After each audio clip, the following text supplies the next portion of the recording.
Welcome to the Inspire to Invest podcast, where we're sharing stories from real estate investors and how investing has changed their lives.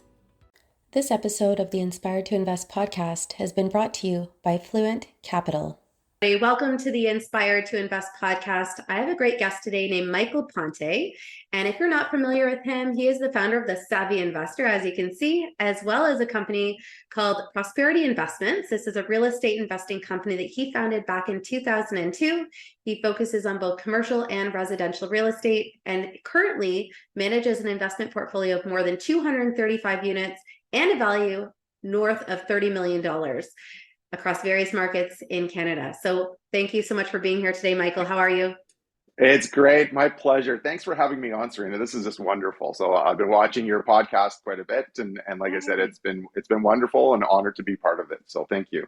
Awesome. I appreciate that. So obviously you've built quite a big business over the last 20-ish years. Maybe you can take us back to what life looked like before real estate came into your life. You weren't supposed to say 20 years, by the way. I'm just joking.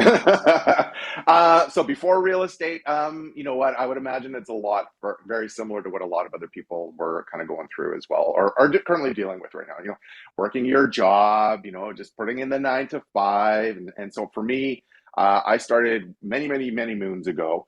And, you know, I think I kind of shared a little bit just at the very beginning of this before we jumped on live. But for me, I just wanted to own a piece of real estate. I didn't really have no intention, you know, being in a podcast like this with yourselves or starting up Savvy Investor. That wasn't the intent.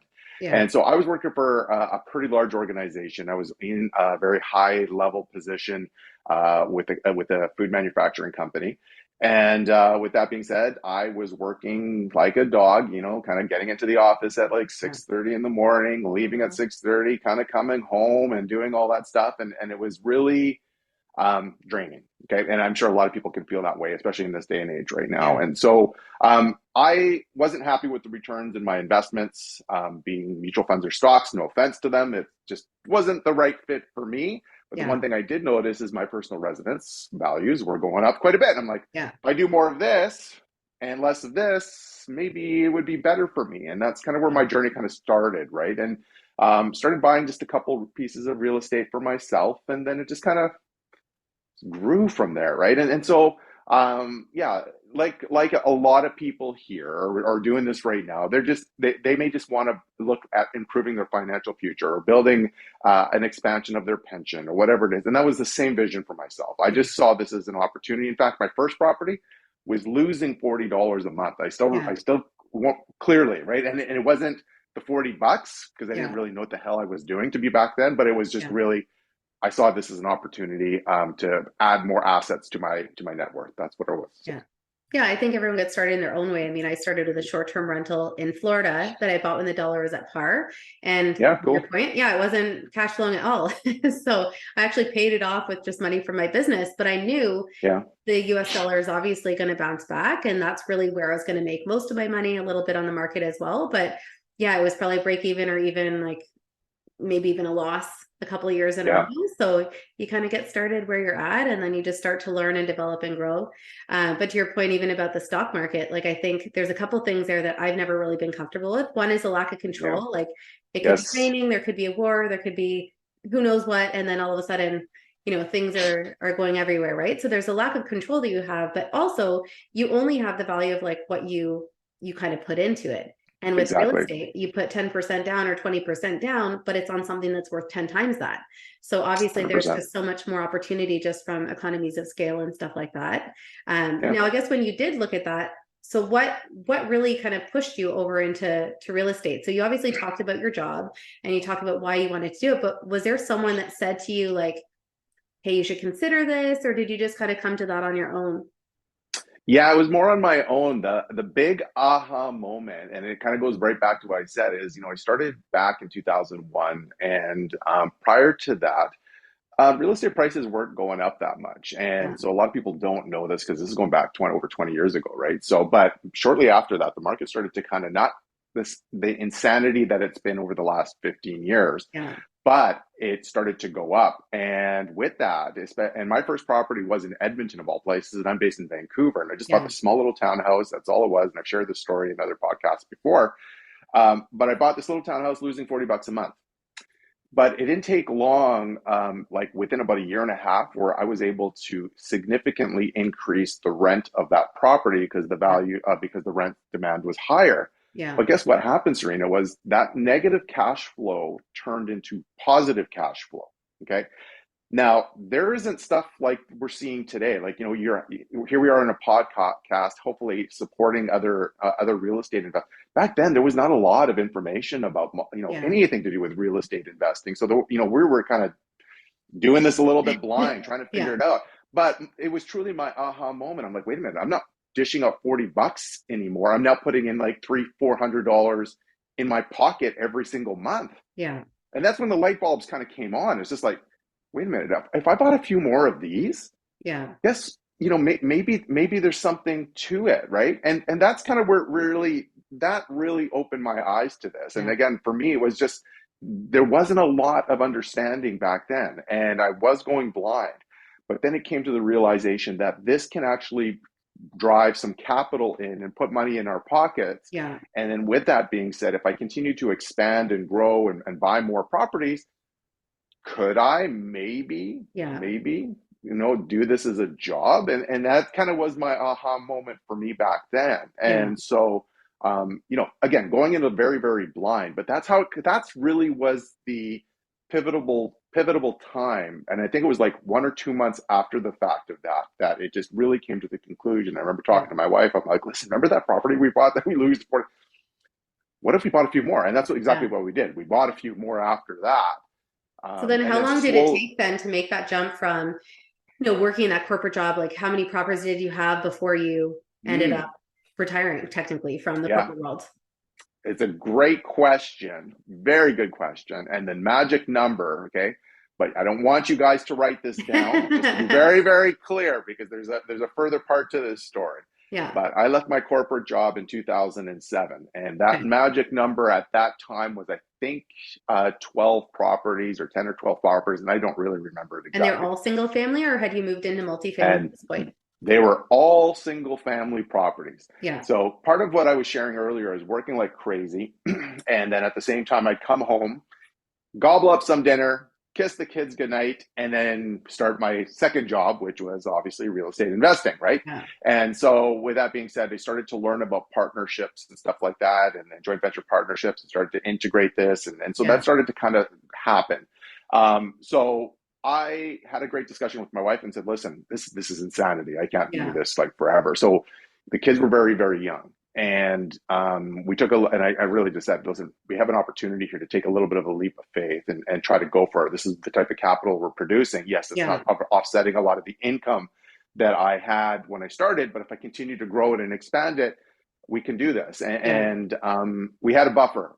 We were very fortunate position where we had a buffer to kind of support it and give it a shot. Yeah. But as I shared with you, when I left my corporate job was late 2007. Yeah. Okay. I don't know if you remember or if anybody remembers what the following year happened, right? And so let's just say not the best time to lose or the best time to quit your job or, at 2008. And so with that being said, it's one of those ones that it was kind of an eye-opening experience. And obviously the lessons that I learned back then is significant, which is probably similar to what a lot of lessons people are learning today. But it really set the tone for myself for my career.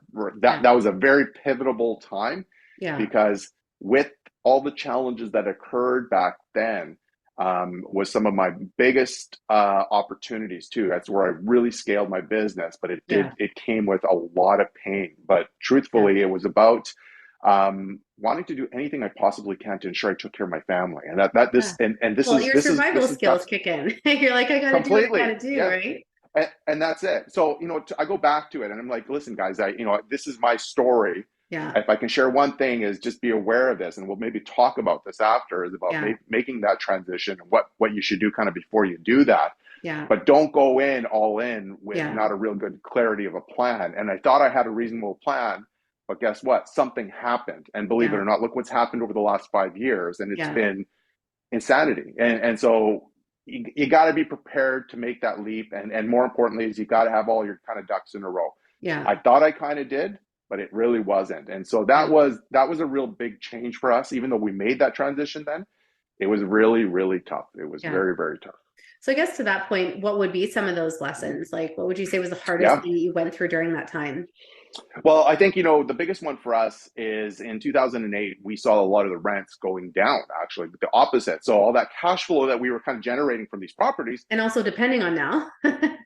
Yeah. And depending on now is gone bye-bye, right? My wife was Yeah. at home managing the kids. That was Yeah. her job. And then here I am unemployed and technically doing this as a career. Yeah. Um, so it's all about being creative in our approach to this, is looking at all the income streams that we were able to generate. And so with Yeah. that being said, our number one was specifically cash flow. And so with that being said, we really had to get a better understanding of our business a little bit more effectively here. Yeah.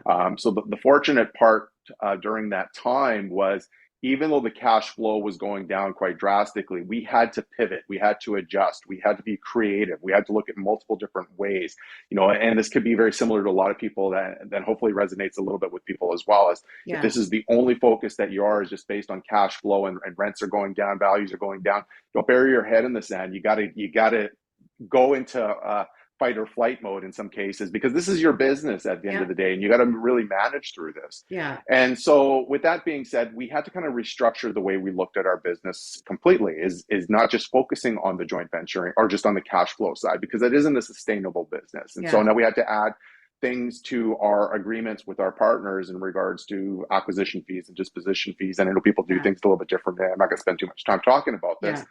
but we have a business that we need to run, and it can't always just be focused on that. So Yeah. we had to also take into account that it had to always make sure that it was maintaining profitability for all parties involved.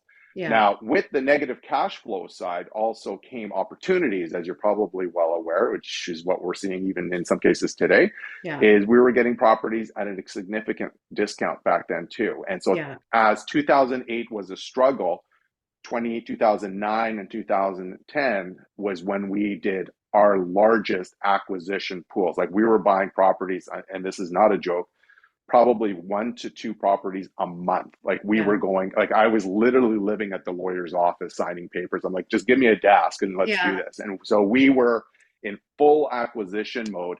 So during that time of challenge of cash flow was actually when the opportunities became available to us, Yeah. because we found a big, obviously lots of discounts. We buying stuff, back in the days it was like 67, 58 a door. Yeah. From what we started to transition at that point in time into multifamily. Yeah. And it didn't take long before the prices just went up drastically. And that really was kind of the boom, right? But Yeah. during those challenging times, those big lessons there was opportunities, but just like anything, Yeah. is you have to kind of adjust. You have to look at your business sometimes differently. And I Yeah. know sometimes this is not taught very well out there, is a lot of people just think it's just cash flow. It isn't. There's so much more to it than that, right? Yeah. So now, at what point did you start engaging other investors to scale your portfolio? Was it right after the first property that you purchased, or was it a few down the line? And how did you yeah, it go was a about few. that? Because they weren't, Yeah. social media wasn't even in existence yet. So how did you go about that?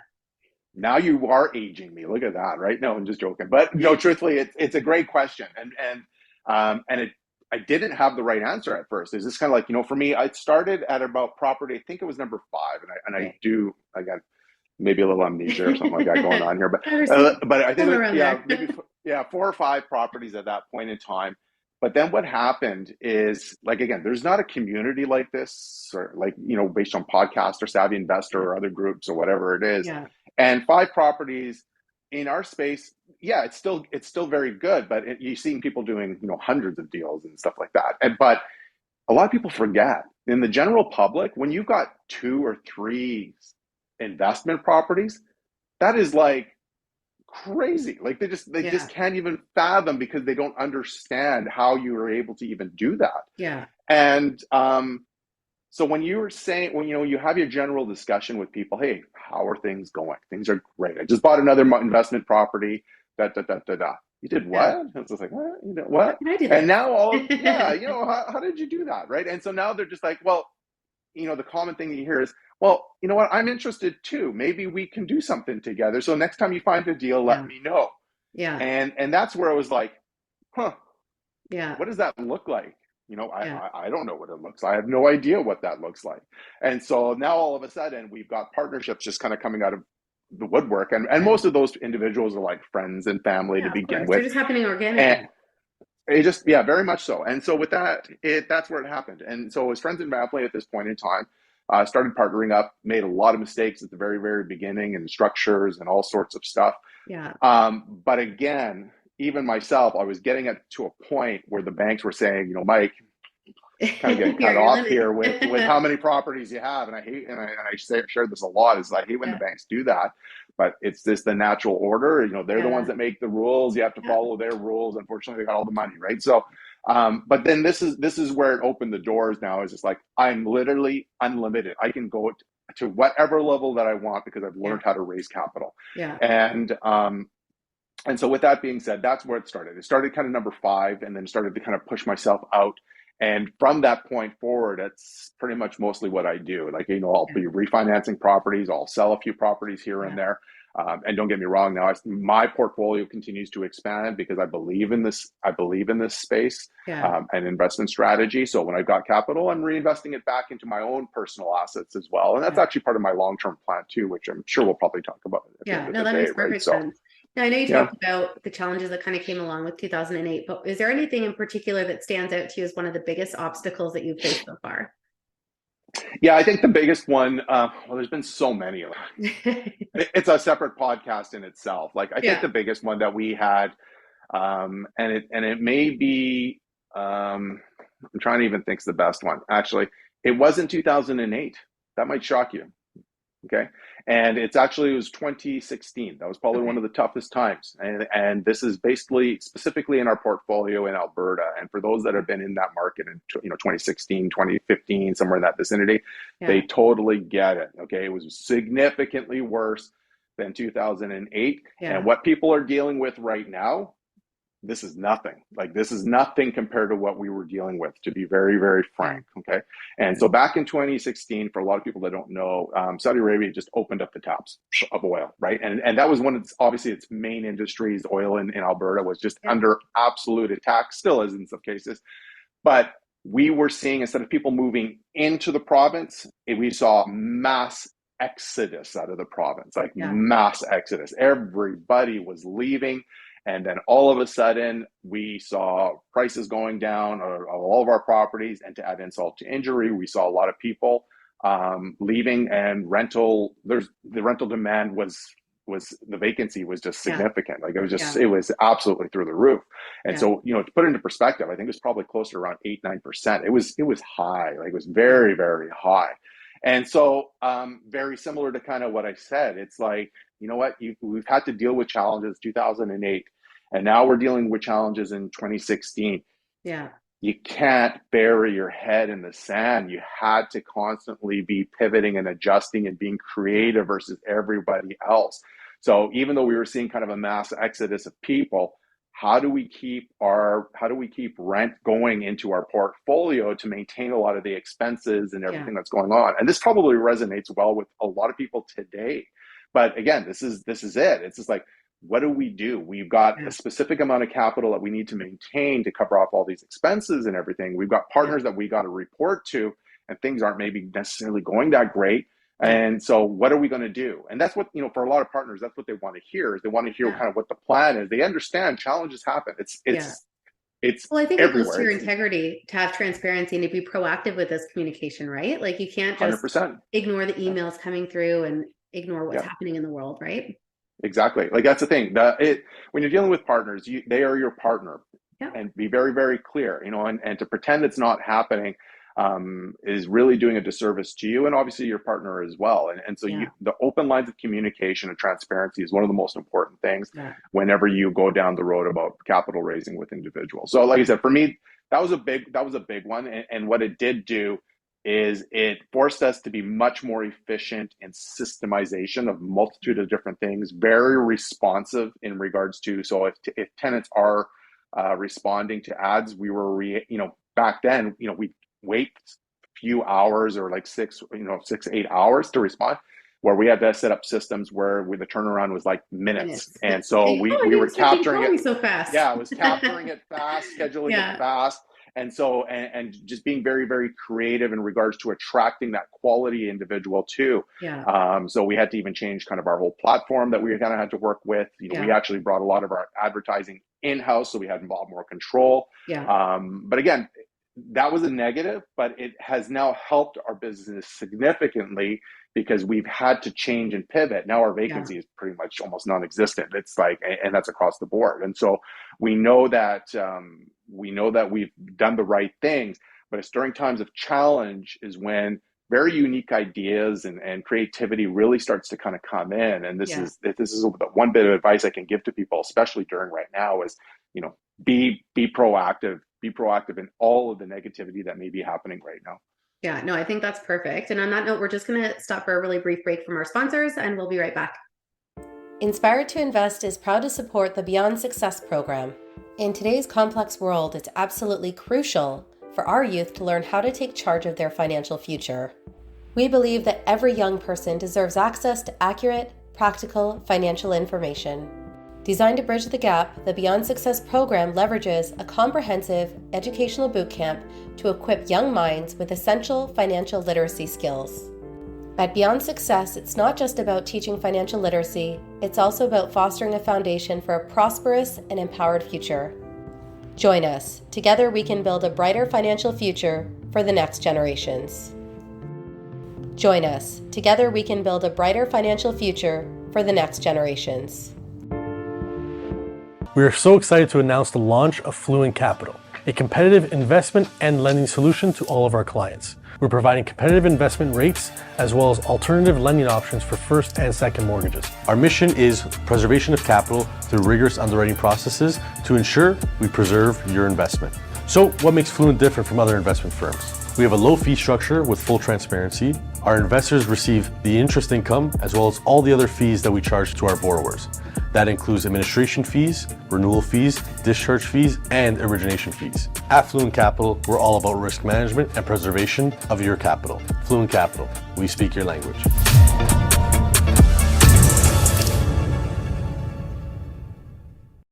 I value transparency, integrity, and trust. If you choose to work with me, you can be assured that business will be conducted honestly and openly.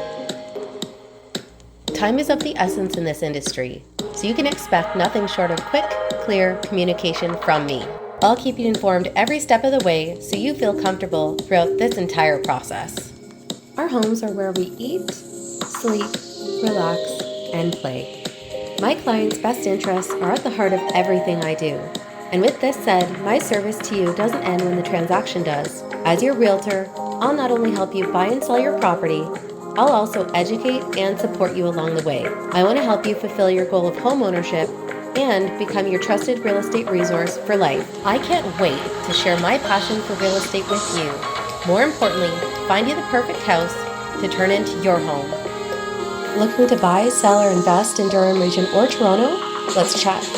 Hey everybody, welcome back to Inspire to Invest. I have Michael Ponte here from Savvy Investor and Propsperity Investments. He's talking about his journey as a real estate investor over the past 20 years. And we're obviously talking about the challenges and obstacles that you faced, not only in 2008, but also in 2016. What I want to know as well is, what are you most proud of? So what would you define as maybe one of your biggest successes? Yeah, and it's not going to have to do anything with real estate, actually. I think it might shock That's you. But, okay. yeah. So honestly, with the success, well, I shouldn't say it has nothing to do with real estate. It actually has everything to do with real estate. But one of my goals and what I first wanted to get into real estate is, everybody hears about, understanding your why. It's a little cliche out there, but at the end of the day, it's the truth. Yeah. And for me, it was about spending time with my family. That was the most important part for me, be able to drive my kids to school, pick them up, go to their activities. I want to be more involved in their day-to-day stuff. Yeah. That was the priority. And for me, that was my success, is being able to break away, run it as a business, and being able to do the things that I wanted to do is free up my time. Now, don't get me wrong, I work hard, but I choose my hours. I don't have to be forced to do whatever I want. And honestly, that is my biggest success. And, it was very rewarding, and I've done lots of trips before, but not to an extent like we did last year. We were in Portugal for almost a month. And so Nice. with that being said, it was kind of a test in a lot of ways. Is like, you really want to test your systems? Let's see how it goes, right? Yeah. Is you walk away and then you let your team do it. And, you know, Yeah. you're dealing with almost a 12-hour time change. It was, you know, I'm waking up, they're going to bed. They're going to bed, we're waking up. You know, it's one of those those things. were actually the vacations that I liked the most, because I actually had my own business for 18 years and I kind of liked not being accessible. So I got married in Thailand, for example. I was gone for a month. So when they were, you know, I'm waking up, they're going to sleep. So you can kind of check your emails and know that nobody's going to email you all day long. But it was the biggest test to know that my business is actually running without me. You know, I'd still check in. I would still have to like hit accept to process payroll and stuff like that. But I think it's definitely like the best indication of the strength of your business. 100%. But that, exactly to your point, is like, you know, it's one of those things. I really enjoyed that holiday for exactly the things that you did, you referenced. It's because, you know what, it's simple, like checkpoints. You know, I would check early in the morning, at the end, late in the afternoon, boom, boom. And that was the end of it. Everybody knew exactly where I was. There was nothing urgent. They all knew systemization, what they needed to do. They all had a specific authorization to approve things that needed to be done. It was really, really simple. So the only thing that was being, you know, that they would bug me for is anything maybe significant, which there was very little at that point in time. But, you know, that really bodes well to kind of, you know, when we talk about real estate investing and trying to create a little bit of, and I don't know if I really like the term financial freedom. Yeah.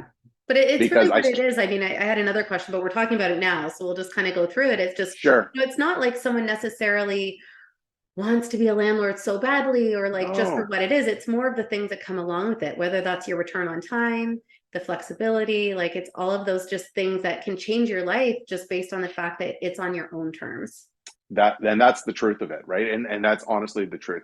And we got to be really clear. This is still a business. I don't like the term passive investor. The only way you're a passive investor is if you're one of my partners. But truthfully, as a real estate investor, you are running a business. So it always comes back here, right? It falls right here.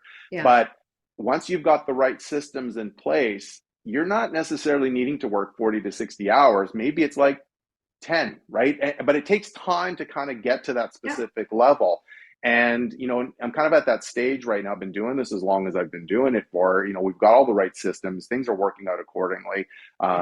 You know, and so with that being said, I've learned so much over like challenging times. Now you look at what's kind of happening now. It's like, oh, well, just another one. It's just another day, ebb and flow, right? Another day in the game of real estate investing, right? And so what did we do back then? Let's do that all over again, right? And it's kind of just what it is.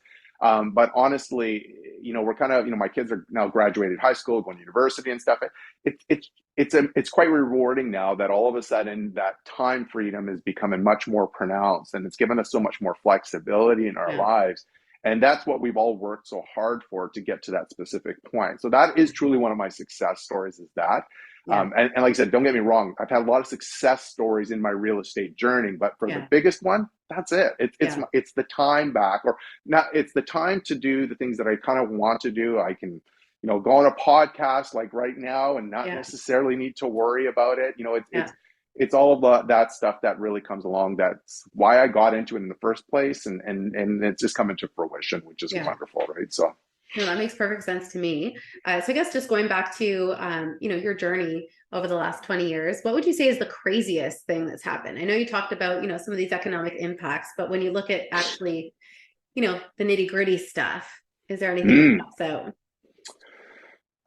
Yeah, there is. There's probably the biggest one. It still haunts me back in my early days. Like now I just kind of brush stuff off, but it was probably earlier on, and this probably will resonate with a lot of people. Now, nothing surprises me, but when I first started, you're just like, you know, you're living in kind of la la land. You're just like, I'm buying investment property. There's going to be cash flow. Tenants are going to take care of it. It's all this stuff. And I've shared this story before with lots of other people. So again, if you hear it again, you can hear it one more time. But this is my big shocking one. So it was kind of my, I think it was my second or third property. I wish I can remember which one it was. You know, hired a property manager, brought this person on, and I thought he was going to be good and all this stuff like that. The property was in Edmonton. I'm based in Vancouver. And guess what? Everything seemed tickety-boo. Everything was great. You know, it's just like rent's coming in every single month, and it's just like money's going in my pocket, all this stuff. And I didn't go out to see the property for about probably a little bit over a year and a half. I haven't been out to Edmonton in a long time. Had no real need to because, I just didn't need to. Everything seemed to be working great. Yeah. And made the trip, got out there. I'm like, property manager, I want to go see all of our properties. Let's do a quick inspection of everything and see what happens, right? And so walked into our first property of the day and knocked on the door and introduced myself. I'm the owner of the property. Pleasure to meet you. And I knew trouble was up front when the property manager introduced himself for the first time to the tenant as well. And I'm like, okay, that's really odd. So, but then as they opened the door, it was like an absolute punch in the face, like just pow, like just the smell that was coming out of this house was, I can't even describe how bad it was. But yeah, so if you can imagine an episode of Hoarders, that was pretty much it, right?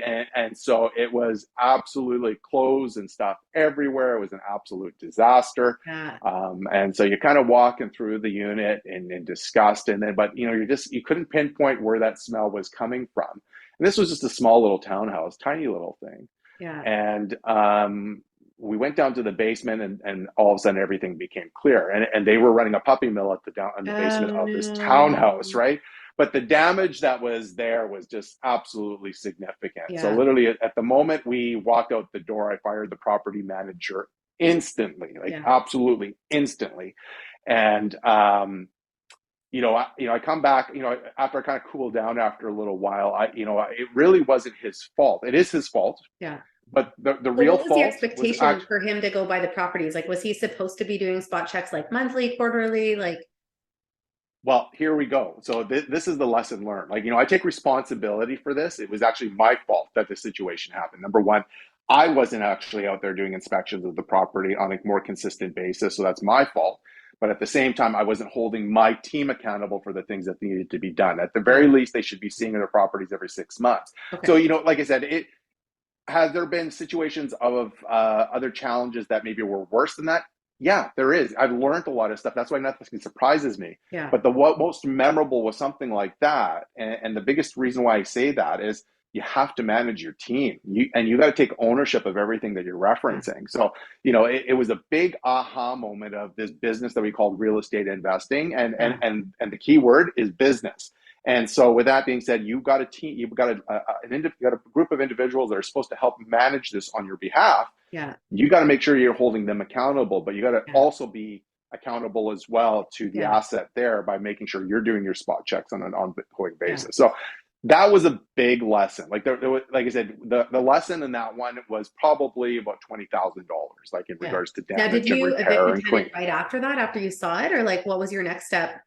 Beyond so that happened pretty much immediately too. So we evicted the tenant and we just kind of went with a pet policy right off the bat and just overall damages and just based on the market that we were in, we had lots of flexibility. Yeah, this pet, unless you want to start charging pet fees of an extra $50 a month, but it was kind of a done deal, right? And so that was a big lesson because we could have caught a lot of this stuff earlier on. And again, it goes back to systemization. It was a lesson that I learned. And it just improves the way we do things now much more proficiently. So now, even when we go and get a new property or buy a new property or bring in a new tenant, the inspection doesn't wait. So if they move in today, the inspection doesn't happen 6 months later. It actually happens roughly around 2.5 to 3 months because you know what? You can start to see a pattern starting to kind of occur earlier on, and you can catch it really, really quickly. And we communicate to the tenants. So if they're wanting to, in advance and say, listen, just so you know, we'll be doing inspections on a regular basis, and just to catch that. So tenants don't like that in a lot of ways or problematic tenants don't like that. I should say that. Okay. So anyway, that was kind of a big lesson, most memorable lesson. How's that sound? Yeah, I can understand that. It's nothing like a smell to really take you into something. Totally. So obviously you built a pretty substantial portfolio through your different partnerships and stuff like that. What would you say is next for you? Do you have a plan to grow your portfolio to a certain size or go into a different market or anything like that? Yeah, absolutely. And kind of a combination of both. I don't really like the door count for anything. For me, I love the game now. I'm kind of at a point where it's not such a, I'm not needing to buy 100 doors a day or whatever. Some people are very ambitious in regards to owning a million doors. I wish them all the best, to be honest with you. I like my life nice and simple, to be frank. And so for me, it's about finding the right deal that makes the most fundamental sense. And it's not a deal, and I don't need to be buying a deal tomorrow. But I am very, very picky in the deals that I'm positioning now. And so if it doesn't make our partners money, and I'm going to be a little bit selfish, me money, I'm not doing it. It's that easy. I just don't have the time and energy to focus on stuff that is just not going to work based on some key criteria that we tend to look at. So right now, we are expanding. We are continuing to grow. I don't ever see that changing. We got properties that we'll be selling. We got properties that we're going to be buying. We're kind of at that stage where we're doing some rotation. I've been doing this a long time too, where we kind of repurpose a lot of the cash and capital that we have from our existing partners out there. So it works really, really well. And then in regards to some different markets, like for us, believe it or not, we are very bullish in Calgary and Edmonton. Those are the two markets. We've been in those markets for a long time, but we like seeing the trends that we're seeing there. It's crazy because we haven't seen some of this stuff in a very, very long time. That's that one. Secondly, and I haven't really shared this. This is maybe the first time I'm actually sharing this, but we are maybe looking at expanding and looking at different markets completely. And that's actually in Europe. And Portugal is actually one of our first spots. I am Portuguese. So with that being said, I'm just waiting for my dual citizenship to hit. But once I do, it's part of kind of our long-term plan where we at some point in time will be able to, instead of snowbirding down to Arizona or Florida. You go to Portugal. I think I like Europe a little bit better, and that's just me, right? And so that's kind of part of our plan, is that we would like to start kind of maybe snowbirding there for 6 months and then going back and forth and being able to manage our business equally. Obviously we got home base here is with our family and stuff like that, but part of our vision for our life is to do a lot more traveling. And so with that being said, having kind of a portfolio, or at least getting started out that way too, also gives us an opportunity to be much more visible to other markets other than just here in North America as well. So no, I love that. Now, obviously the name of the podcast is Inspired to Invest. So are there any quotes that really motivate or inspire you? Yeah, great one, actually. And it's one, I actually have it on my phone, and it's going to sound kind of strange, but I'll just read it. Stop playing small, show up and be seen. And that may sound like it's a business quote, and it can be, but when the reference is stop playing small and showing up and being seen, it's in everything in your life. And so to me, that where it resonates is be present, be big in everything that you do. Anything that you have your heart associated with this, be big in your approach to this, and be seen, be visible to that, be visible to your family, be visible to your colleagues, be visible to your peers, be visible to your friends. That to me was a big one. And then obviously from a business perspective, believe in yourself, and at the same time, just continue to grow and do the things that you want. So that that's one that stayed with me for literally years. It's literally on my homepage on my phone. And it's just about constantly trying to be visible out there in all aspects of your life. So no, I love that. Now, is there anything in particular that you wanted to leave with anyone that could be watching or listening right now? Sure. I think for a lot of people is, for the challenges that a lot of people are facing right now is, honestly, this is just yet part of the cycle. And it really, really is. This is myself talking, and if you talk to a lot of people that have been doing this a long, long time, been there, done that, they've seen this stuff before. The important part is everybody will get through this. It might be having some challenges, but more importantly is just take the time to look for options, talk to people, engage with other people that have been doing this a long time, educate yourself. Like even this podcast as well that Serena's put together, I'm sure she's had some amazing guest speakers to share some of their words of wisdom to help support them.